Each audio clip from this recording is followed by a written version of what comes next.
If your Canadian visitor visa, study, or a work permit application has been refused, you have three options: submit a new application, challenge the decision in federal court by filing a judicial review, or requesting a reconsideration on the decision. There is no formal appeal process for these types of temporary visa applications. If it was a sponsorship application or a refugee application, you can file an appeal with Immigration Appeals Division or the Refugee Appeal Division. We will focus today on reconsideration requests. Today we'll answer questions like: what are reconsideration requests?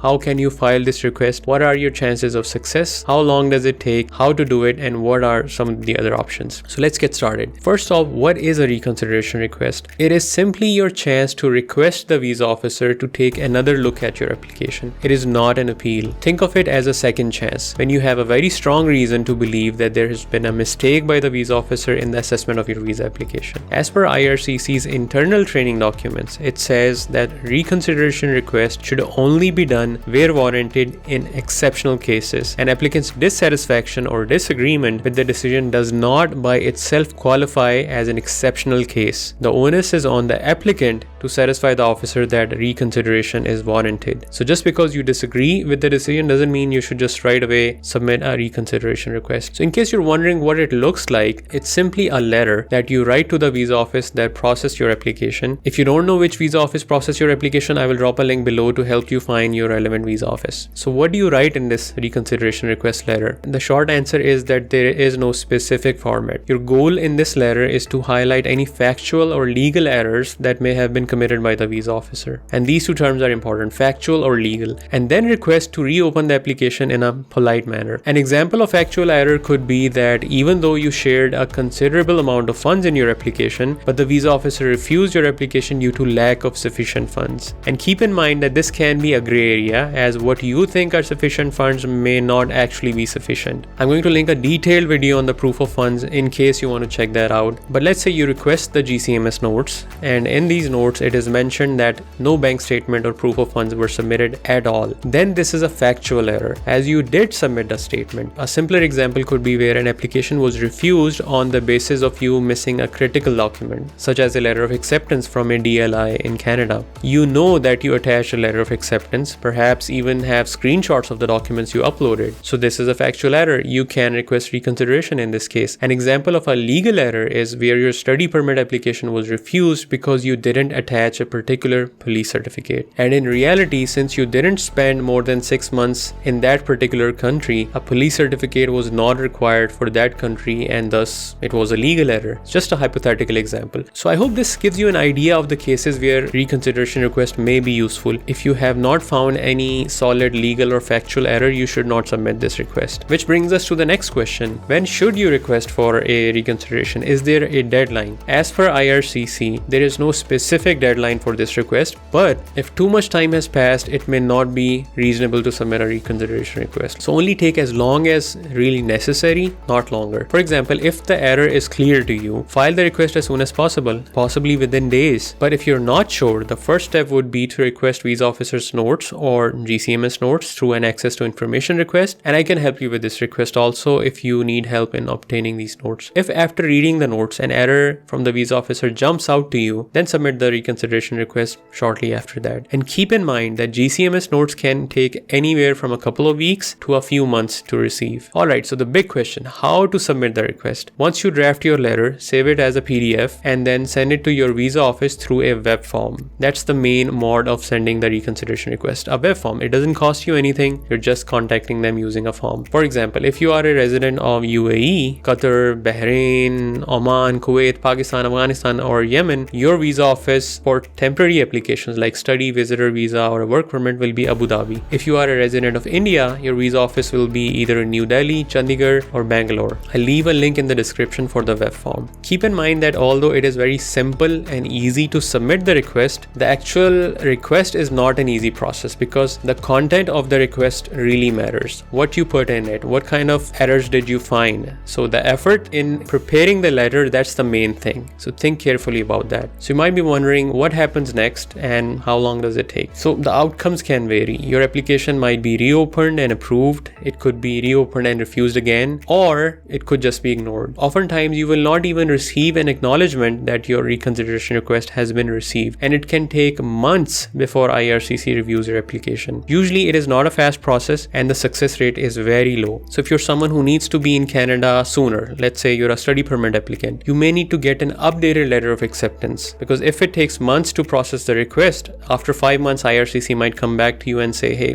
please give us the updated letter of acceptance. They want to make sure you still are a bona fide student, you can still go into your designated learning institute. So just keep these things in mind. They might come back to you and request for some updated documentation even if they approve your request. So what should you do in this scenario? It may be better to just reapply instead of requesting reconsideration. Just submit a new application, try to understand what went wrong in the original application and improve your second application. If you need help with your reconsideration request, an application review, or you'd like me to submit a new application, you can get in touch or we can schedule a consultation using the link in the description. If you're someone who'd like to join other professionals such as yourself, we're starting an online community very soon. I'll leave a link so you can apply to be a part of it. I hope you found this video to be useful. Thank you so much.